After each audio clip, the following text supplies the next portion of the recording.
Hello दोस्तों, कैसे हैं आप लोग। मैं गौतम कुमार स्वागत करता हूं आपके ही प्यारे चैनल चॉइस एजुकेशन में। दोस्तों आज के इस वीडियो में क्लास 10 बायोलॉजी के चैप्टर को आगे बढ़ाते हुए हम लोग रक्त परिसंचरण तंत्र का सबसे लास्ट हिस्सा यानी हम लोग रक्त वाहिनियां या ब्लड वेसल्स के बारे में पढ़ने वाले हैं। तो ब्लड वेसल्स मुख्यतः हम जो पढ़ेंगे ये क्लास 10 के बेसिस पे पढ़ेंगे, लेकिन आपको इतनी जानकारी जरूर देंगे कि जनरल कंपटीशन का कोई सा भी क्वेश्चन आपसे ना छूटे।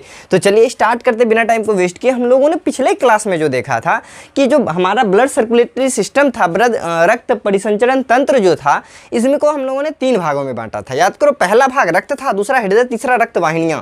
तो हृदय के बारे में हम लोगों ने बढ़िया से पढ़ा, फिर रक्त के बारे में बहुत अच्छा से पढ़ा था। एक तीसरा टॉपिक बच गया है, इसको आज कंप्लीट करेंगे, यानी रक्त वाहिनियां। रक्त वाहिनी मतलब कि वैसा रास्ता जिस पे ब्लड हमारे पूरे शरीर में घूमता है ना। कहते हो ना आप, मैं तो तुम्हारे नस नस से वाकिफ हूँ, ये वही नस है। ये लोग तो झूठ बोलते हैं। आपको पता है हमारे नस की लंबाई कितनी है? यदि पूरे शरीर के नस को जोड़ दिया जाए तो लगभग 1 लाख किलोमीटर का लंबा ट्रैक बन के तैयार होगा। फंस के ना उसी पे रह जाएगा बच्चा। नस नस से वाकिफ होते, जो कभी बोलेगा ना हम तुम्हारे नस नस से वाकिफ हैं, बोले कितना किलोमीटर वाले से हैं? 1 लाख किलोमीटर का लंबा नस है हमारे बॉडी में, वाकिफ हैं। चलिए तो स्टार्ट करते हैं। पहले तो हम लोग हार्ट पे थोड़ा सा चलते हैं, क्योंकि हार्ट का यहाँ पे जरूरी है। तो हमने जो एक इमेज बनाया था हार्ट का, एक रफली ऐसा मैं इमेज फिलहाल तो बना लेता हूँ, क्योंकि टाइम ज़्यादा वेस्ट कर नहीं सकते हैं। ये था हमारा मोटा मोटी एक, है ना, मोटा मोटी का मतलब कुछ और मत सोचने लगना यार, आप लोग हद है ना। ये हृदय हो गया, यहाँ पे 4 चैम्बर था। आपने देखा था पिछली क्लास में कि ये जो दोनों था ये निलय था और ये दोनों अलिंद था। तो आपने देखा था कि हमारे हार्ट में कुछ ब्लड आता है और कुछ निकलते जाता है। अभी बताते हैं कितना आता है कितना निकलता है। तो हमारे शरीर में जितना भी रक्त होता है वो ऐसे करके पहुँचता था, याद है आपको, इस माध्यम से, जिसको हम लोग सिरा कहा करते थे, है ना, वेना कवा कहते थे, उस वेंस कहते थे। उसी तरह से हमारे शरीर से इधर से देखते होंगे, इस माध्यम से होते हुए, ये जो हमारा ये वाला माध्यम था, इस माध्यम से होते हुए हमारा, हालांकि ये यहाँ पे ऐसे करके कनेक्टेड होता था, इस माध्यम से होके रक्त शरीर में जाता था। यानी ये हुआ शरीर से हृदय की ओर गया, और कुछ नस ऐसा था जो हृदय से किसकी ओर जाता था? शरीर की ओर। दोहरा परिसंचरण तंत्र में आपने देखा होगा। तो ये सिरा होता था, ये धमनी होता था, यानी ये आर्टरी और ये वेंस। इसी आर्टरी और वेंस को हम लोगों को रक्त परिसंचरण तंत्र के इस तीसरे भाग में यानी रक्त वाहिनियों में पढ़ना होता है। तो यदि धमनी से हम लोग स्टार्ट करते हैं, यहाँ पे हम लोग धमनी लिखते हैं, इंग्लिश भी लिख देते हैं आर्टरी, है ना। और इधर हम लोग वेंस के बारे में पढ़ते हैं, यानी इसको हिंदी में कहते हैं सिरा। इधर सिरा के बारे में पढ़ते हैं, इंग्लिश में वेंस कहते हैं। चलिए स्टार्ट करते हैं हम लोग अपने प्यारे से यात्रा को। आपने देखा होगा आपके शरीर में 2 प्रकार का नस पाया जाता है। बोलो सर हमने तो नहीं देखा है। आपने देखा है। कुछ नस देखो कि आपको ऊपर से ही दिखाई दे देता है। जैसे यहाँ पर देखो, अभी ऊपर हाथ करने पे एक्चुअली नस दिखना बंद हो जाता है। एक यहाँ पे नस होता है ना, ये नस जो होता है हमारा, यही नस हमारा वेंस है, यानी नकली वाला बेकार वाला नस है। बेकार वाला सर बहुत काम का होता है, अभी समझाते हैं। तो ये जो ऊपर वाला नस होता है ये सिरा होता है, और एक अंदर में नस होता है। जैसे ये जब आप पकड़ते हैं ना, ये वाला पोर्शन, या फिर नस के अंदर ये जो आपको महसूस होता होगा, कड़कड़ कड़कड़ करता होगा, वो एक्चुअल में नस ही है, वो अंदर वाला नस है, वो एक्चुअल में धमनी होता है। तो हम चीज़ों को समझेंगे, धमनी किसको कहेंगे, इस डेफिनेशन को लिखेंगे कि वैसा रक्त वाहिनी मतलब नस होता है, ये दोनों का दोनों रक्त वाहिनी है। तो वैसा रक्त वाहिनी जो हृदय से शरीर की ओर आता हो उसको धमनी कहेंगे। तो यहाँ पे लिख देते हैं, ये कहाँ से कहाँ तक आता है? हृदय से किसकी ओर? शरीर की ओर। इसको हम लोग क्या कहेंगे? धमनी कह देंगे। और वैसा जो शरीर से किसकी ओर जाता हो? हृदय की ओर। यानी ऐसा नस, ऐसा रक्त वाहिनी जो शरीर से हमारे हृदय तक आता हो, वैसे रक्त वाहिनियों को हम लोग सिरा कहेंगे। ये चीज़ समझ गए।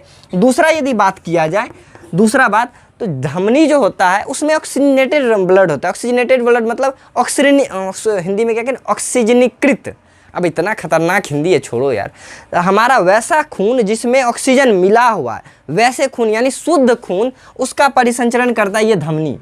यानी आपके हृदय में जो बढ़िया वाला खून मिलने के बाद, हालांकि खून तो मिलता है फेफड़ा में ना जी, खून में ऑक्सीजन मिलता है, लेकिन खून फेफड़ा से किसके पास आता है? हृदय के पास। हृदय से ही ना निकलता है। हृदय से जो साफ वाला खून निकलता है, क्लीन वाला, जो जिसमें ऑक्सीजन मिला हुआ रहता है, यानी शुद्ध रक्त जो होता है, वो कहाँ पे जाता है? वो हमारे धमनी से होके जाता है। इसमें एक अपवाद लोग मान लेते हैं। कौन सा अपवाद? आप ही बताइए कि हमारा जो फुफ्फुस सिरा होता था, याद करो, और फुफ्फुस धमनी होता था, दो बात आपने पढ़ा होगा। फुफ्फुस धमनी कौन सा होता था? ऐसा धमनी जो हमारे हृदय से किसकी ओर जाता था, जैसे यहाँ पे मैंने फेफड़ा बना दिया, दिख रहा होगा शायद आपको। तो एक हमारा यहाँ पे होता था फुफ्फुस धमनी, है ना। फुफ्फुस धमनी फेफड़ा में जाता था, ब्लड को साफ सुथरा करके फुफ्फुस सिरा से वापसी फेफड़ा हृदय में लेके आता था। यानी हृदय से गया फेफड़ा में और फेफड़ा से आया हृदय में। तो यहाँ पे याद करिए आप लोगों ने, हमने लिखा था एक बार फुफ्फुस धमनी। अब फुफ्फुस धमनी में तो बेकार खून था, तभी तो वो सफाई के लिए गया हुआ था, यानी इसमें कार्बन डाइऑक्साइड मिला हुआ था। तो यहाँ पे नाम में तो सर धमनी लिखा हुआ है, लेकिन ये तो गंदा खून ले जा रहा है। एक्चुअल मैंने ये डेफिनेशन क्या बताया धमनी का, कि जो हृदय से शरीर की ओर जाए। अब फेफड़ा भी तो हमारे शरीर का एक पार्ट है, तो हृदय से शरीर की ओर गया, वो क्या कहलाएगा? धमनी कहलाएगा। तो यहाँ पे शुद्ध रक्त का प्रवाह धमनी करता है। लेकिन एक यहाँ पे छोड़ के चलिए, ये जो फुफ्फुस धमनी होता है ना, फुफ्फुस धमनी,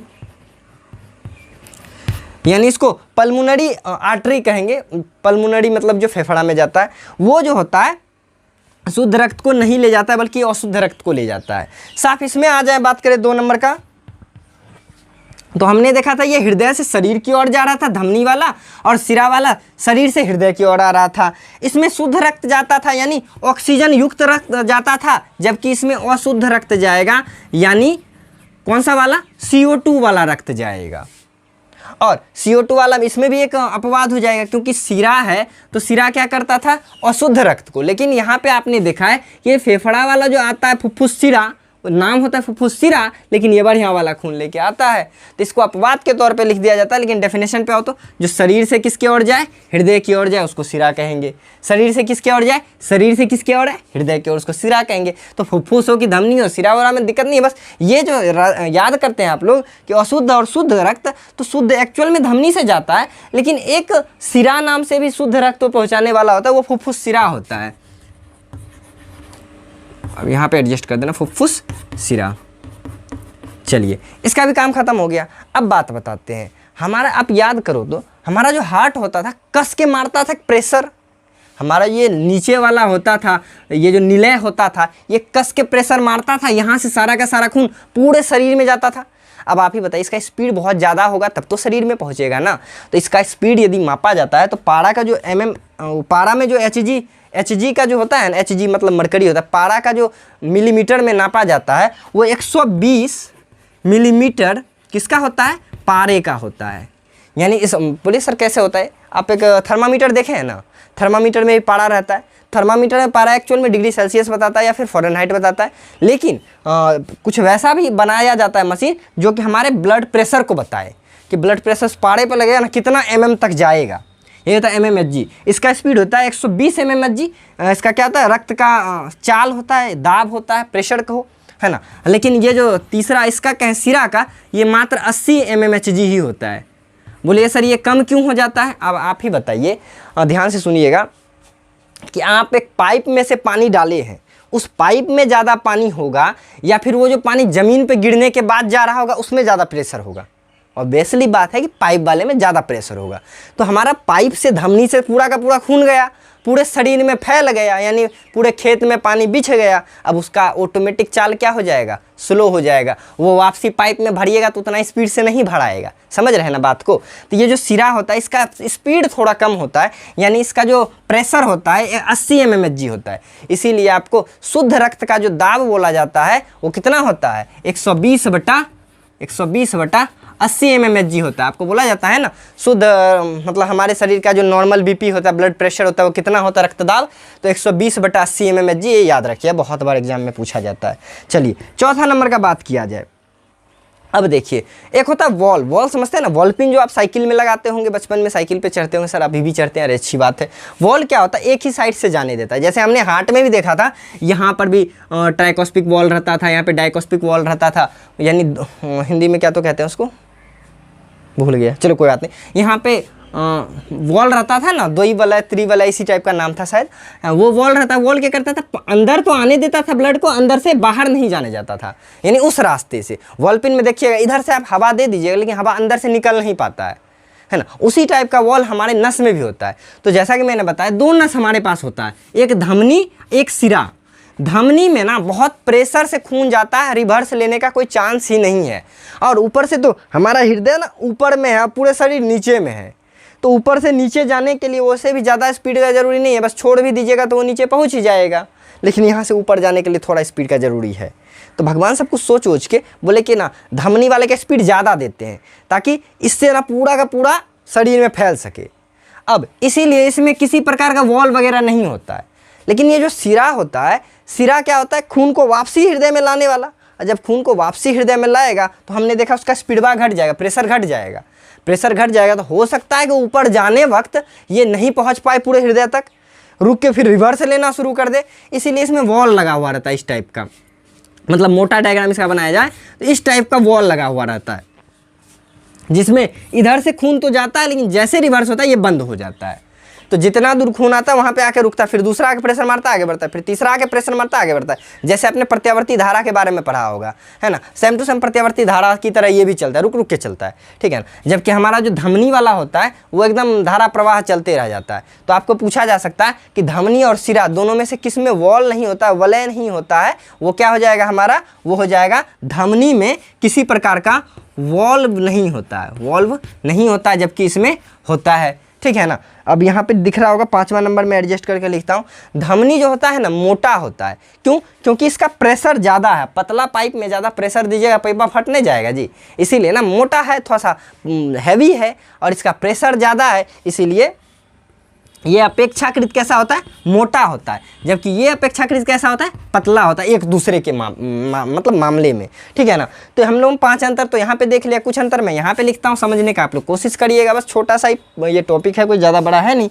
6ठा नंबर का हम बात करें यदि, अब देखिए यदि धमनी हमारे शरीर के ऊपर होता है, इसका प्रेशर ज़्यादा है, तो बार बार हमारे शरीर पर ना एक मोटा सा नस दिखाई देते रहता और पूरा का पूरा लुक बेकार लगता है। आप सोचो आपके फेस पे बहुत ही ज़्यादा नस दिखाई देने लगे, कितना खतरनाक लगेगा, हैं। ये तो वो वाला एक मूवी आया था ना, मूवी का भी नाम भूल जाते हैं हम, तो याद भी नहीं रहता, बहुत बचपन में मूवी देखा करते थे सर, अभी भी देखते हैं क्या, हाँ कभी कभी जो ज़रूरत होता है उस चीज़ के टाइप का, ठीक है ना। तो मूवी में एक आपने देखा होगा परिचित मूवी, या कोई सा पूरा नस आ जाता था फेस पे, कैसा अजीब लगता था, तो इंसान नॉर्मली वैसा लगता। तो फिर भगवान सोचा भाई हम लोग इतना सुंदर हैं, बच्चा को किससे बर्बाद कर दें। तो हम लोगों का ना जितना भी धमनी होता है शरीर के अंदर गहराई में होता है, जबकि जो सिरा होता है ना ये पतला सा होता है। ये देखो अभी निकाल के दिखाता हूँ मैं, अभी नहीं निकलेगा, अभी जो जरूरी है वो अभी नहीं निकलेगा, बाद में निकलेगा। तो ये जो ऊपर में नस दिखाई देता है ये सिरा है, ठीक है ना। ये हमारे शरीर के ऊपर होता है, जबकि धमनी गहराई में होता है। इसीलिए देखो इस पूरे स्किन के बहुत अंदर में ये वाला जो है ना, ये वाला धमनी है, दबाने पे मर जाता है ना, धमनी भी बंद हो जाता है, उसका ब्लॉक हो जाता है। यहाँ पे धमनी पाया जाता है, इसके अंदर में गहराई में धमनी पाया जाता है। लेकिन ये ऊपर से ब्लू कलर का दिखता है, ग्रीन कलर का, ये आपका सिरा है। तो धमनी क्या होता है, धमनी देखिए आगे है, यहाँ पे मैं ध दे देता हूँ और यहाँ पे श दे देता हूँ, आप समझ जाना, है ना। धमनी जो होता है, धमनी कैसा होता है, तो धमनी हमारा मोटा होता है, मतलब गहराई में होता है ना, गहराई में होता है। जबकि सिरा कहाँ होता है, शरीर के ऊपरी हिस्से पे होता है। चलिए और कुछ अंतर देख लिया जाए। धमनी में चूंकि शुद्ध रक्त जाता है, यानी ऑक्सीजन मिला हुआ रक्त जाता है, ऑक्सीजन मिला हुआ रक्त का रंग लाल होता है ना, समझते हैं आप लोग, ऑक्सीजन मिले हुए रक्त का रंग लाल होता है। इसीलिए धमनी को हम लोग प्रायः लाल रंग से दिखाते हैं, ठीक है ना। और डायग्राम वगैरह में भी आप देखिएगा, पिक्चर सब में तो धमनी लाल होता है और एक ब्लू कलर का होता है। क्यों, क्योंकि आप इस नस को देखते हैं ना, कभी कभी ब्लू दिखाई देने लगता होगा, ग्रीन टाइप का दिखता होगा। सर क्यों ऐसा दिखता है, बताते हैं। जब हमारे शरीर में पूरा कार्बन डाइऑक्साइड भर गया है ना ब्लड में, तो वो ब्लड एक्चुअल में लाल रहता नहीं, हल्का लाल से ना काला टाइप में होने लगता है, क्योंकि कार्बन डाइऑक्साइड भर गया है। अब काला को लाल परत, काला एकदम काला नहीं होता है, मतलब कथकी से भी ज़्यादा काला हो जाता है ना। उसको एक लाल परत के ऊपर से देखिएगा तो वो नीला ही दिखाई देगा। कभी भी रेड कलर के नीचे आप ब्लू कलर को रख के देखिए, ब्लैक कलर को देखिएगा तो हल्का हल्का नीला ही दिखाई देगा। इसीलिए हमारा नस ये, इसको जो होता है ना सामान्यतः हम लोग नीला रंग से मानते हैं, प्रदर्शित करते हैं। ये हो गया धमनी सिरा का आपका मुख्य रूप से अंतर। और भी अंतर हो सकता है, लेकिन हम लोगों को जितना जरूरी था हमने इतना पढ़ा। आपको याद रखना है कि धमनी जो होता है हृदय से शरीर की ओर आता है। धामना सांप समझते हैं ना जी, धामन सांप आप लोग देखे होंगे, गांव सब में धामन सांप आपको मिलता होगा। तो धामन सांप हमेशा हृदय की गहराइयों से निकलता है, ये याद रखना। हृदय से क्या निकलेगा, धमना सांप निकलेगा, बच के रहना। अब बाकी एक हो गया, दूसरा समझिए जाएगा। धमनी जो होता है ये अच्छा आदमी है, हृदय से निकलने वाला सांप एकदम ऑक्सीजन पी के निकलता है हृदय से, यानी इसमें ऑक्सीजन पाया जाएगा। एक अपवाद में फुफ्फुस धमनी याद रखिएगा, इसका स्पीड इतना होगा। 1 मिनट में चौक ले लेता हूँ दूसरा। इसका मतलब प्रेशर कितना होगा, ब्लड प्रेशर 120 mmHg होगा, जबकि इसमें किसी प्रकार का वॉल्व नहीं होगा, ये हल्का मोटा होगा अपेक्षाकृत इसके। अगला ये थोड़ा सा गहराई में होगा, ये महंगाई नहीं है गहराई है ना, गहराई में होगा और इसका रंग लाल होगा। ये था हमारा धमनी और सिरा का पूरा चक्कर।